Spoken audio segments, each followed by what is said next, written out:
everyone, welcome back to another episode of Reading Rainbows. I'm sorry for the 2-week break.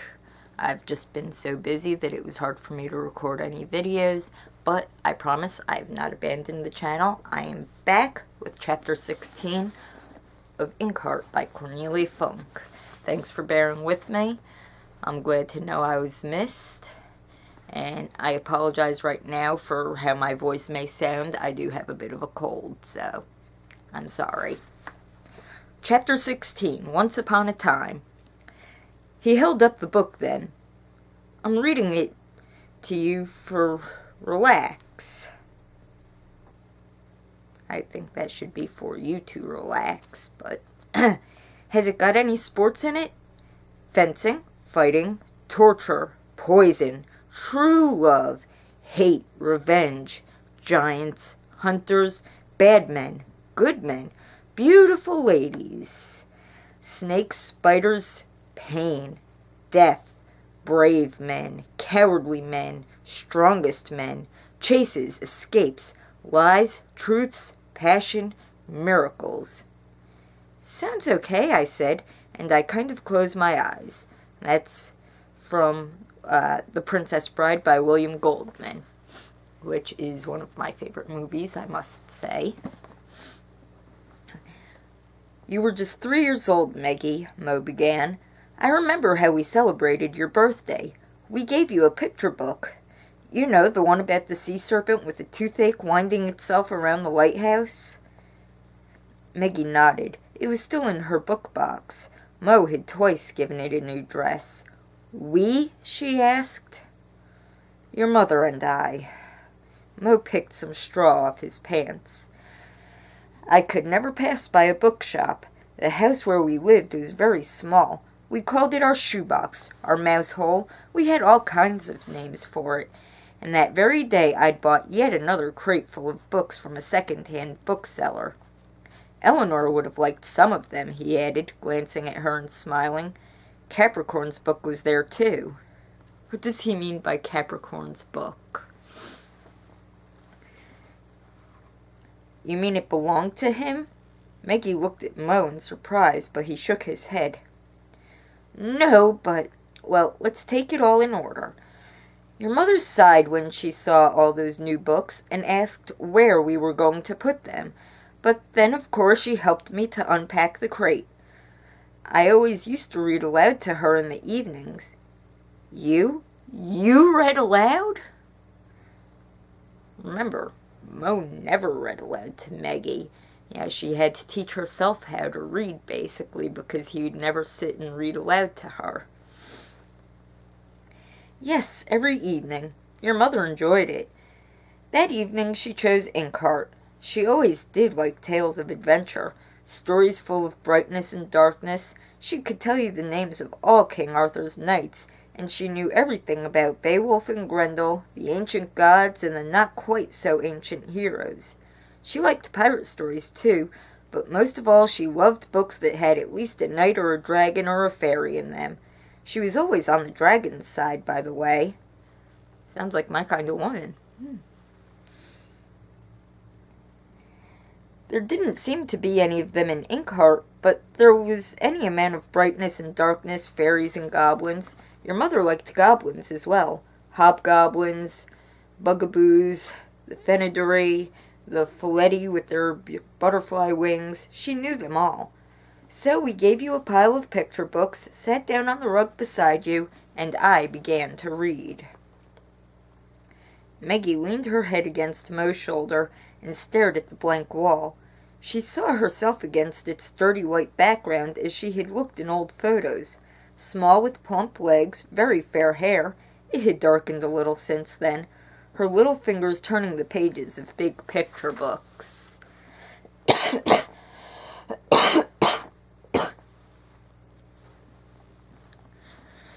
Yeah, I can see it, you know.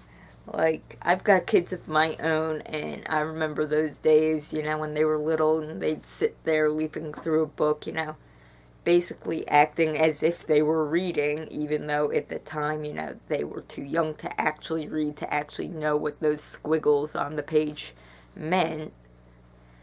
but, still studying the books very carefully as if they were taking in everything that it meant.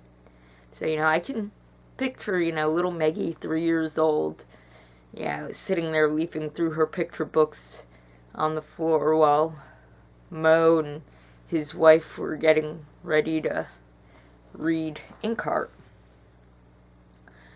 We enjoyed the story, her father went on. It was exciting, well written, and full of all sorts of amazing creatures. Your mother loved the book to lead her into an unknown land, and the world into which Inkheart led her was exactly what she liked. Sometimes the story took a very dark turn, and whenever the suspense got too much, your mother put a finger to her lips, and I read more quietly, although we were sure you were too busy with your own books to listen to a sinister story that you wouldn't have understood anyway. I remember it as if it were yesterday. Night had fallen long ago. It was autumn, with drafts coming in through the windows. We had lit a fire. There was no central heating in our shoebox of a house, but it had a stove in every room, and I began reading the 7th chapter. That's when it happened. I can just picture, the nice cozy setting, lighting a fire, being snuggled up, in a cozy, although cramped room, just listening to Mo reading out loud from the book. Like, I can picture this just so clearly in my mind. And you just know that, something not good is going to happen, but you don't know what. Mo stopped. He stared ahead of him as if lost in his own thoughts. "What?" whispered Meggie. "What happened, Mo?" Her father looked at her. "They came out," he said. There they were all of a sudden, standing in the doorway to the corridor outside the room, as if they'd just come in from outdoors. There was a crackling noise when they turned to us, like someone slowly unfolding a piece of paper. I still had their names on my lips. Basta, Dustfinger, Capricorn. Basta was holding Dustfinger by the collar, as if he were shaking a puppy for doing something forbidden. Capricorn liked to wear red even then, but he was 9 years younger and not quite as gaunt as he is today. He wore a sword, something I'd never seen at close range before. Basta had one hanging from his belt, too, while Dustfinger... Here Mo shook his head. Well, of course the poor fellow had nothing but the horned marten whose tricks earned him a living. So... One moment, Mo's reading out loud from the book, and all of a sudden, 3 characters from that book just show up in his house. Just suddenly there. That's gotta be, first of all, freaky. But, I don't know how to explain what I'm thinking. It's just like, imagine if, as I was reading this book right here, right now to you, all of a sudden Mo and Meggie just showed up in the room. I mean, I'd be stunned. I'd be struggling to speak. I'd probably let out, a yell of some sort. And if my kids were in the room at the same time, and all of a sudden these 2 strangers just showed up, even, someone as young as Meggie, still, all of a sudden these 2 people just showed up, I'd hurry to block my kids, sort of, excuse me, sort of protect them, to, get between them and get between my kids and the strangers, until I know what's going on. So I could imagine that this would be kind of freaky for Mo. Yeah. Here he is reading to his wife. His daughter's, flipping through the pages of a book. And all of a sudden, two guys with swords and a guy with a weird animal just show up in his house. That's gotta be crazy.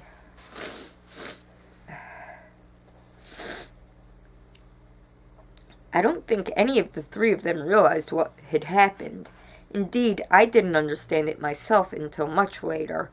My voice had brought them slipping out of their story like a bookmark forgotten by some reader between the pages.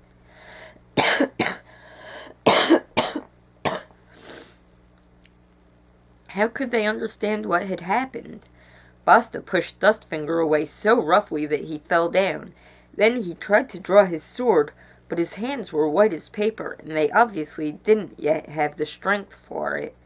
The sword slipped from his fingers and fell on the rug.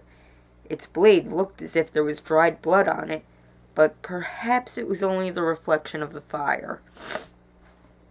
Capricorn stood there looking around. He seemed dizzy. He was staggering on the spot like a dancing bear that has been made to turn around too often. And that may well have saved us, or so Dustfinger has always claimed.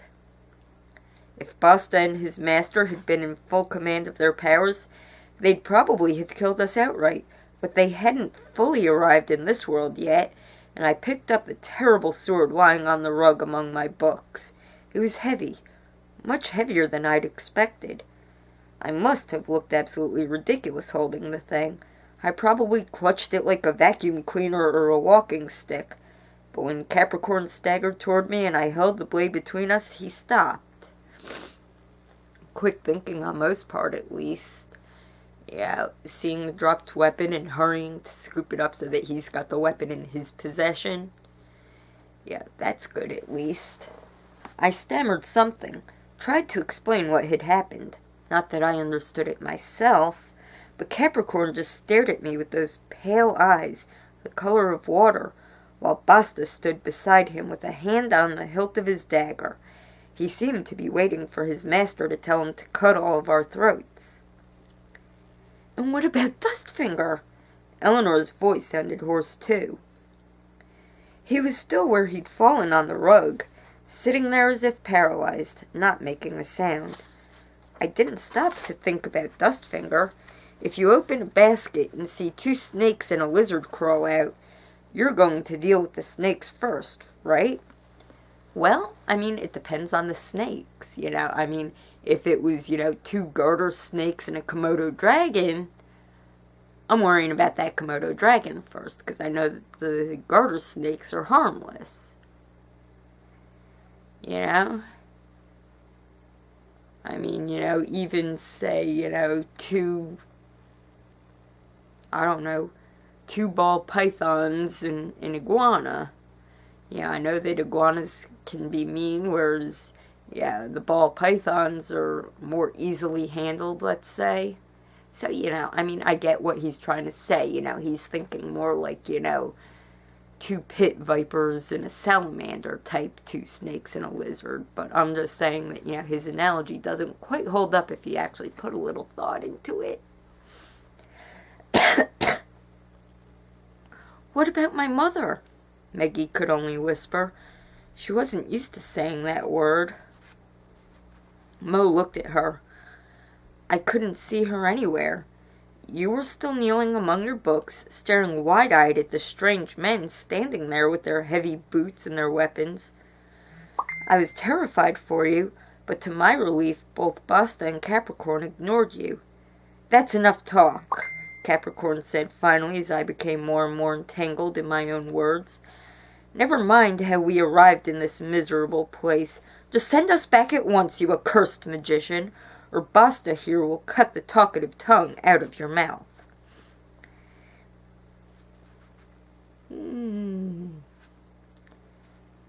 Big on words, not so big yet on action, but which didn't exactly sound reassuring, and I'd read enough about those two in the first chapters of the book to know that Capricorn meant what he said. I was so desperately wondering how to end the nightmare that I felt quite dizzy. I picked up the book. Perhaps if I read the same passage again, I thought. I tried. I stumbled over the words while Capricorn glared at me, and Basta drew the knife from his belt. Nothing happened. The two of them just stood there in my house, showing no sign of their going back into the story. And suddenly I knew for certain that they meant to kill us. I put down the fatal book and picked up the sword I'd dropped on the rug. Basta tried to get to it before me, but I moved faster. Well, Basta's still not quite up to his full self after coming out of the book. And plus, never underestimate a father trying to hurry to protect his child.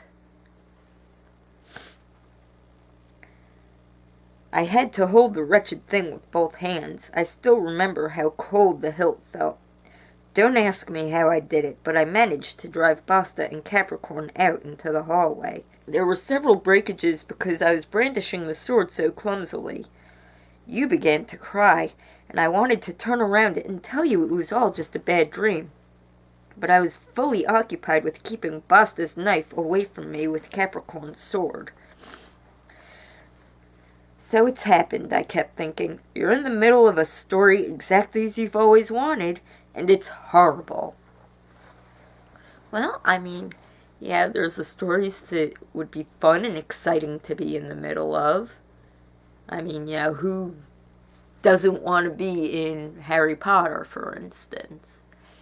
Who of us haven't imagined, being in Percy Jackson and the Olympians? But, there's also books that you wouldn't really want to find yourself in the middle of. Would you really want to be in the middle of the Hunger Games? I'm sorry, but that's terrifying. And no one really wants to go there. So, Inkheart, as in the Inkheart that, Capricorn and Basta and Dustfinger came out of, does not particularly sound, at least at this point, like it would be the fun sort of book to get into. Especially when the first thing you've got to do is grab a sword and defend yourself from, the crazy people that just came out of the book.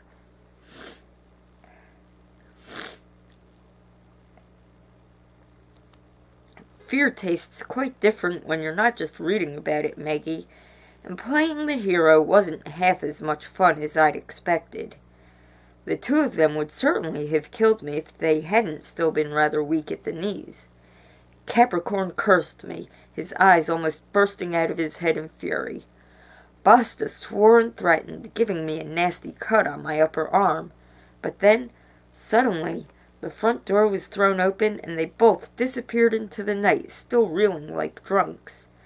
My hands were trembling so much I could hardly manage to bolt the door. I leaned against it and listened for sounds outside, but all I heard was my own racing heart. Then I heard you crying in the living room and remembered that there had been a third man. I staggered back, still holding the sword, and there stood Dustfinger in the middle of the room. Good job. You chased two strange men out, but you leave a third strange man there with your toddler daughter. Brilliant.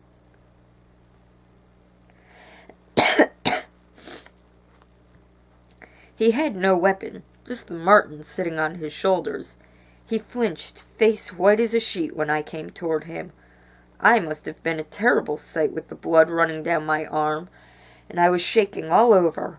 Whether from fear or anger I couldn't have said. "Please," he kept whispering, "don't kill me. I have nothing to do with those two. I'm only a juggler, just a harmless fire-eater. I can show you." And I said, yes, all right. I know who you are. You're Dustfinger. I even know your name, you see." At which he cowered in awe before me. A magician, he thought, who seemed to know all about him, and who had plucked him out of his world as easily as picking an apple off a tree. The marten scampered along his arm, jumped down on the carpet, and ran toward you. You stopped crying and put out your hand. "Careful, he bites," said Dustfinger, shooing him away from you. I took no notice.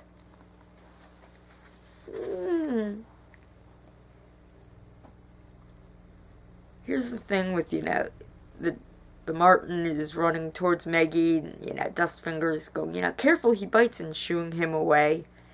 I get the feeling that Gwyn wouldn't have hurt Meggie. Yeah, it's amazing the way that animals react to, small children crying. It's like, when I was a kid, one of my neighbors had a little dog that just hated everybody, but especially hated children. I mean, really mean little thing.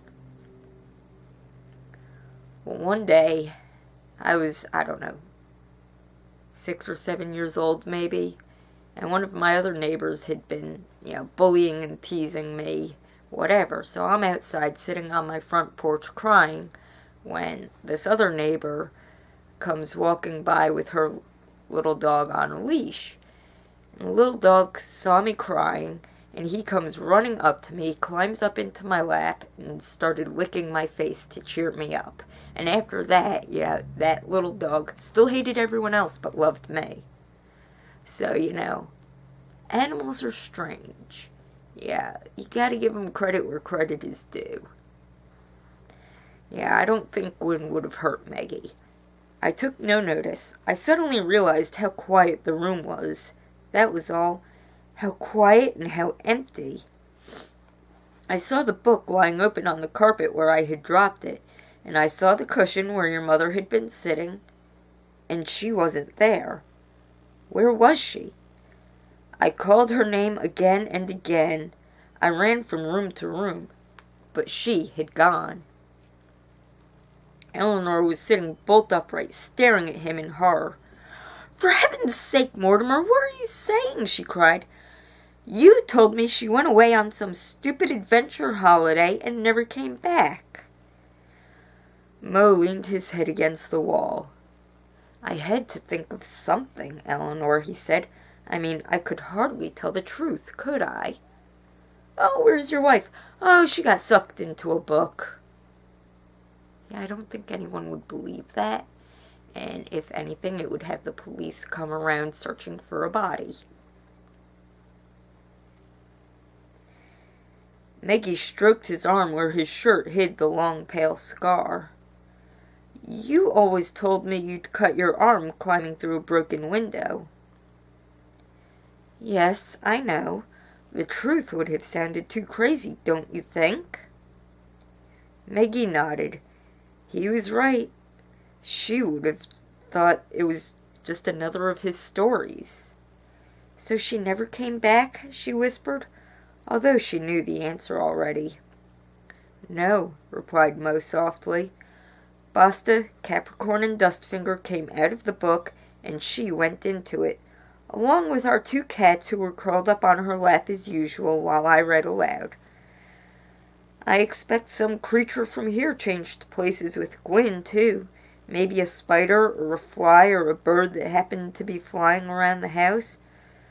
Oh, I don't know." Mo fell silent. So not only is his wife in the book, but also their cats. Oh, great! Introduce 2 strange cats into a fantasy world.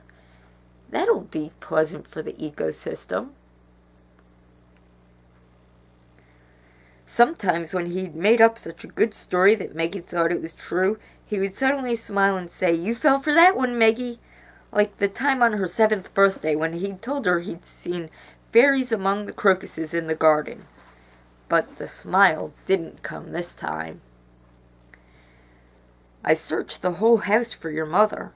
No sign of her," he went on, "and when I came back to the living room, Dustfinger had vanished, and so had his friend with the horns. But the sword was still there, and it felt so real that I decided not to doubt my sanity. I put you to bed. I think I told you your mother had already gone to sleep. Then I began reading Inkheart out loud again. I read the whole damn book until I was hoarse and the sun was rising, but nothing came out of it except a bat and a silken cloak, which I used later to line your book box. I tried again and again during the days and nights that followed, until my eyes were burning and the letters danced drunkenly on the page, I didn't eat, I didn't sleep. I kept making up I kept making up different stories for you to explain where your mother was. And I took good care of you were never in the room with me when I was reading aloud, in case you disappeared too. Now that's a horror to think about. Yeah, he's already accidentally sent his wife into the book. Now he's gotta think and worry about, accidentally sending his daughter into the book as well. I mean, yeah, that's just... yeesh. That would be terrible to happen.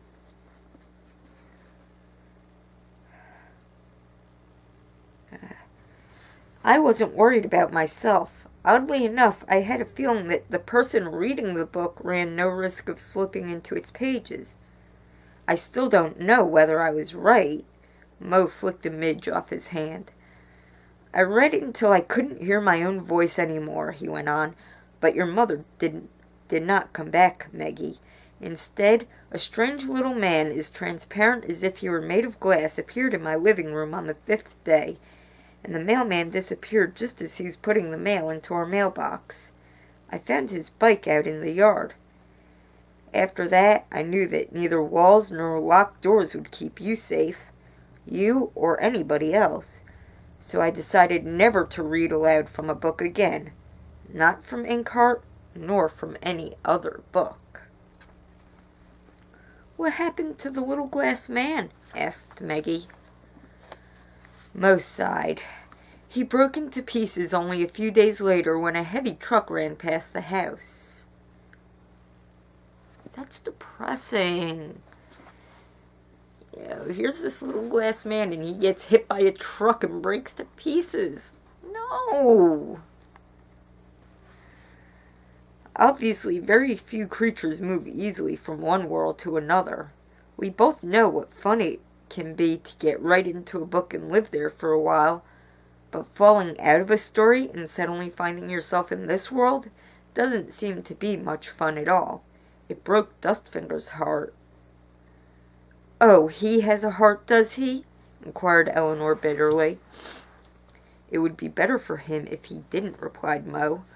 More than a week passed before he was back at my door again. It was night, of course. He prefers night to day. I was just packing. I decided it was safer to leave since I didn't want to be driving Basta and Capricorn out of my house at Sword Point again. Dustfinger's reappearance showed that I was right to feel anxious. It was well after midnight when he turned up, but I couldn't sleep anyway. Mo stroked Meggie's hair. You weren't sleeping well then either. You had bad dreams, however much I tried to keep them away with my stories. I was just packing the tools in my workshop when there was a knock on the front door. A very soft, almost furtive knock. Dustfinger emerged from the dark as suddenly as he did when he came to our house 4 days ago. Heavens, was it really only 4 days?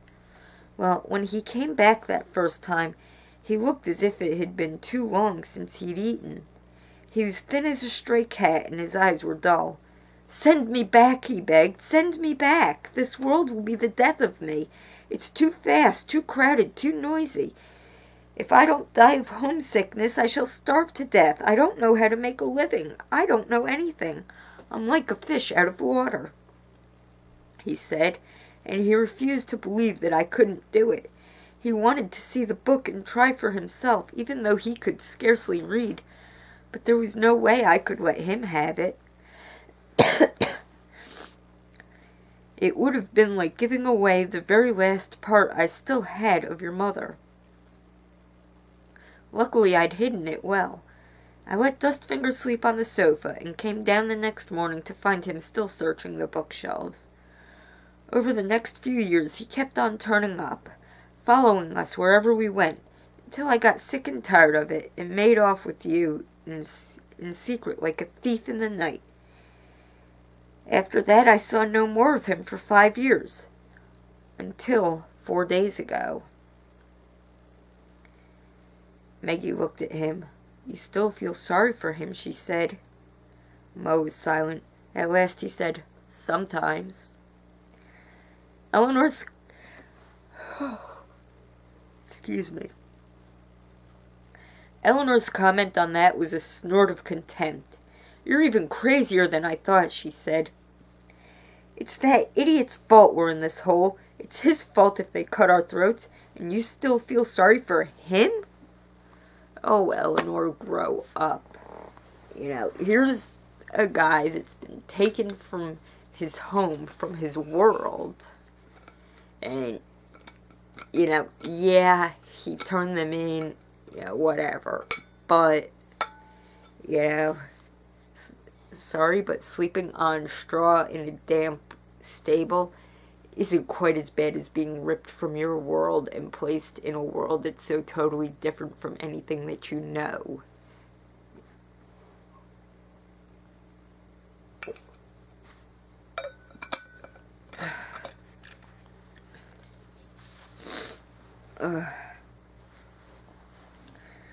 Mo shrugged his shoulders and looked up at the ceiling, where a few moths were fluttering around the naked light bulb. "No doubt Capricorn has promised to take him back," he said. "Unlike me, he realized that Dustfinger would do anything in return for such a promise. All he wants is to go back to his own world. He doesn't even stop to ask if his story there has a happy ending."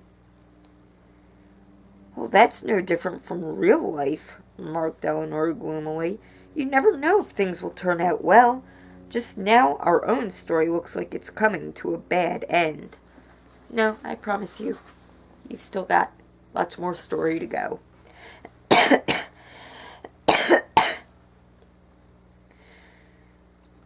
Meggie sat with her arms clasped around her legs, her chin on her knees, staring at the dirty white walls. In her mind's eye she saw the N in front of her, the N with the horned marten sitting on it, and she felt as if her mother were looking out from beyond the big capital letter. Her mother, as she was in the faded photograph under Mo's pillow. So she hadn't run away after all. Did she like it in that other world? Did she still remember her daughter? Or were Meggie and Mo just a fading picture for her, too?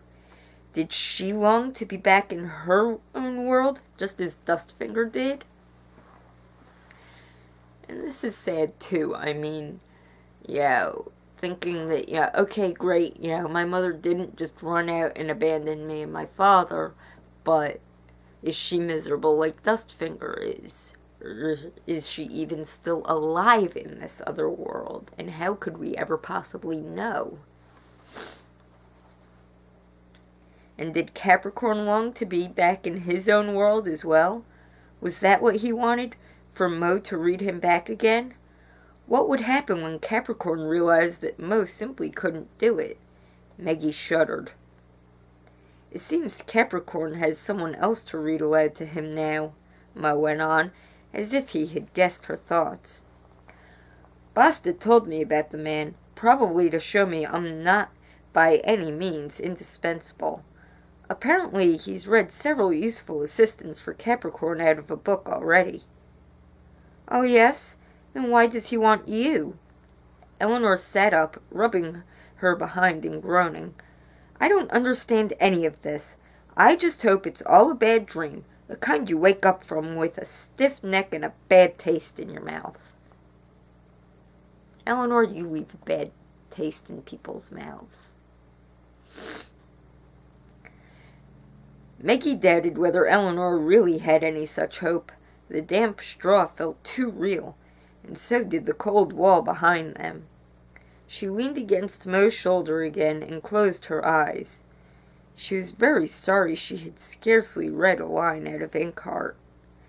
She knew nothing at all about the story into which her mother had disappeared.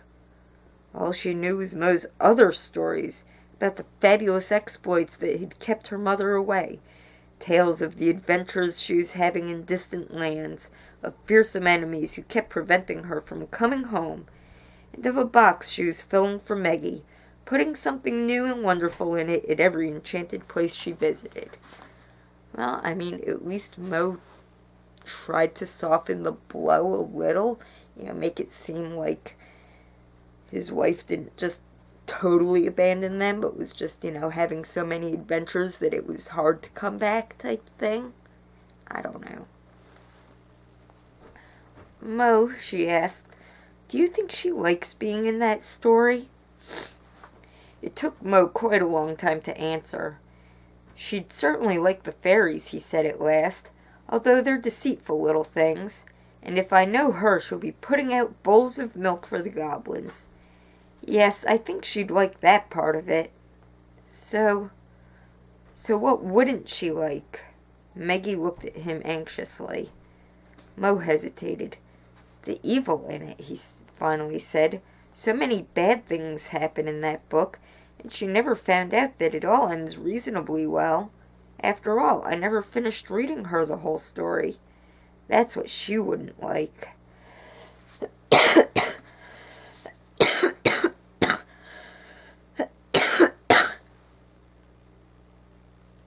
No, of course not, said Eleanor. But how do you know the story hasn't changed anyway? After you read Capricorn and his friend out of it, and now we're stuck with them here. Yes, said Mo, but they're still in the book too. Believe me, I've read it often enough since they came out of it, and the story's still about them. Dustfinger, Basta, and Capricorn. Doesn't that mean everything is still the way it was? Capricorn is still there, and we're only up against a shadow of him in this world? He's pretty frightening for a shadow, said Eleanor. Well, and also, I mean, how do you know that them coming out of the book wouldn't change the story? I mean, as far as we're concerned, the story is just words printed on paper, and there's, how many hundreds, thousands, millions of copies of, any given book out there. So, the story's already been written, but, the world inside the story could change because it... Alright, I'm trying to think of how to explain this. The story has already happened in that the words are on the page. But then, sometime after the book's been published and the story's already been told, Basta and Capricorn and Dustfinger come out of the book. Well, that's not going to change the fact that the story has already been written, because if it changed the story as it was already written, it would change everything, and people would still have memories of the story as it was written before Basta, Capricorn, and Dustfinger came out of the book. So then if it changed, let's say I read the book before they came out, and my son read the book after, and if the story changed and he read that book after, he'd be talking about the book, and I'd be sitting here going, no, that's not how it happened. It happened like this. And we'd both be wrong, but we'd both be right at the same time, and that's just ridiculous. It's like, okay, this is going to sound strange, but in the third Harry Potter book, certain things happen. Like Harry going to Hagrid's house and they find Scabbers, and then they go into and hide in the Forbidden Forest, to hide from members of the Ministry, etc., etc., etc. Later on, Harry and Hermione have the Time Turner, and so they can't be in the same exact place at the exact same time. So they're able to see what had already happened. But, it's not the way that they thought it had happened at the same time. They're seeing how there's changes that were made because they are making them. But what they had already done has already been done. And they can't change that. I don't know if this makes any sense. It all becomes a big old paradox. I'm sorry. He's pretty frightening for a shadow, said Eleanor. Yes, you're right, agreed Mo. Perhaps things have changed there after all. Perhaps there's another, much larger story behind the printed one, a story that changes just as our own world does. And the letters on the page tell us only as much as we'd see peering through a keyhole. Perhaps the story in the book is just the lid on a pan. It always stays the same, but underneath there's a whole world that goes on, developing and changing like our own world. You see, that's kind of sort of what I was trying to say. I don't know. Eleanor groaned. For heaven's sake, Mortimer, she said. Stop it, please. You're giving me a headache. It made my own head ache when I tried to make sense of it all, replied Mo gloomily. After that they said nothing for quite a long time, all three of them absorbed in their own thoughts. Eleanor was the first to speak again, although it sounded almost as if she were talking to herself. Heavens above, she murmured, taking off her shoes. To think of all the times I've wished I could slip right into one of my favorite books. But that's the advantage of reading. You can shut the book whenever you want. Groaning, she wriggled her toes and began walking up and down. Meggie had to suppress a giggle. Eleanor looked so funny hobbling from the wall to the door and back again with her aching feet, back and forth like a clockwork toy. Eleanor, you're driving me bonkers. Please sit down again, said Mo. No, I won't, she snapped back. I'll go mad myself if I stay sitting down. Mo made a face and put his arm around Meggie's shoulders. All right, let's leave her to it, he whispered. By the time she's covered 10 kilometers, she'll fall down exhausted. But you ought to get some sleep now. You can have my bed. It's not as bad as it looks. If you close your eyes very tight, you can imagine your Wilbur the pig sleeping comfortably in his sty. Or Wart sleeping in the grass with the wild geese. Meggie couldn't help yawning. How often she and Mo had played this game. Which book can you think of? Which part have we forgotten? Oh, yes, that one. It's ages since I thought about that story. Wearily, she laid down on the prickly straw. Mo pulled off his sweater over his head and covered her up with it. You need a blanket all the same, he said, even if you're a pig or a goose. But you'll freeze. Nonsense. Oh, the sweet, caring father. And where will you and Eleanor sleep? Meggie yawned again. She hadn't realized how tired she was. Eleanor was still pacing from wall to wall. What's all this about sleeping? She said. We're going to keep watch, of course. All right, murmured Meggie, burying her nose in Mo's sweater. He's back with me, she thought, as drowsiness weighed down her eyelids. Nothing else matters. And then she thought, oh, if only I could read some more of that book. But Inkheart was in Capricorn's hands, and she didn't want to think of him now, or she would never go to sleep. Never. Later, she didn't know how long she had slept. Perhaps her cold feet woke her, or the itchy straw under her head. Her watch said 4 o'clock. There was nothing in the windowless room to tell her whether it was day or night, but Meggie couldn't imagine that the night was over yet. Mo was sitting near the door with Eleanor. They both looked tired and anxious, and they were talking in low voices. Yes, they still think I'm a magician, Mo was saying. They gave me that ridiculous name, Silvertongue.